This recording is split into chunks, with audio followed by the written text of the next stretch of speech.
to the private market, and so in the private market, insurers would drop coverage of abortion. No, I mean, this proposal is anti-business. The promise of the exchange is for businesses and individuals to be able to purchase in the exchange to pool their resources and to have spread the risk so you can lower premiums. This is going to be bad for businesses because most businesses are smart enough to, when they buy a package for their employees, they're going to want to make it attractive and inclusive enough that they're going to seek out something that includes abortion services.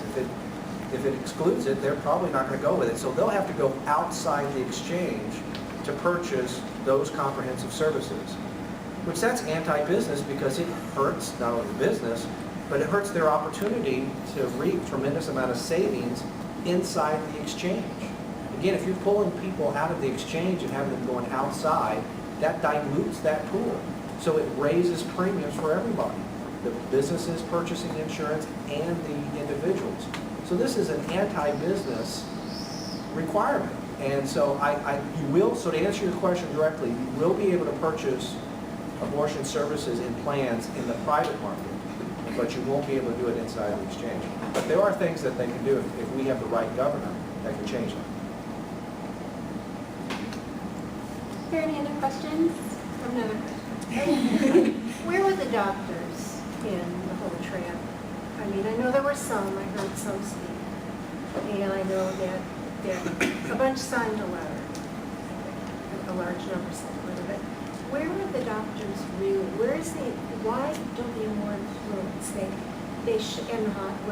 The doctors. Why doesn't the medical community just have more influence than they do? What's wrong?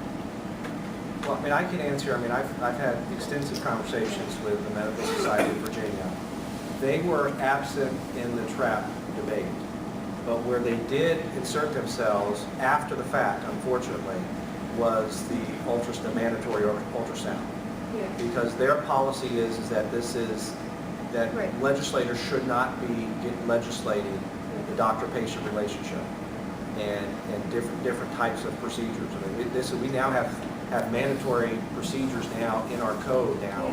I guess the last 2 years we now have 2 or 3. Stunning. It really is. It's absolutely stunning. Yeah. And so why would they let that happen? I just kept on saying to myself, what am I missing that these people are not just screaming their heads off? They're very influential. Yeah, I mean, they will say that they don't Are have they a afraid? position on abortion. But, They're afraid. well, they don't have a position on abortion is what they say. But in terms of impacting the doctor-patient relationship, they do have pretty sound policy. And they don't want the legislators to get in the way of that. I think I would ask them, what is their position on regulations for other doctors' offices that perform different kinds of medical services?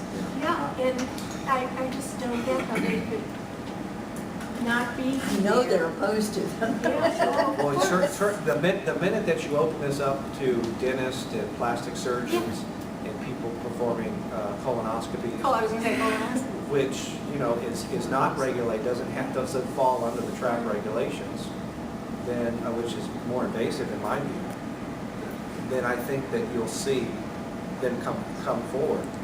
But they were silent during this debate, and I don't know if anyone wants to corroborate this or back me up. I don't know, Tarina, is that the case? Were they helpful or neutral? We are seeing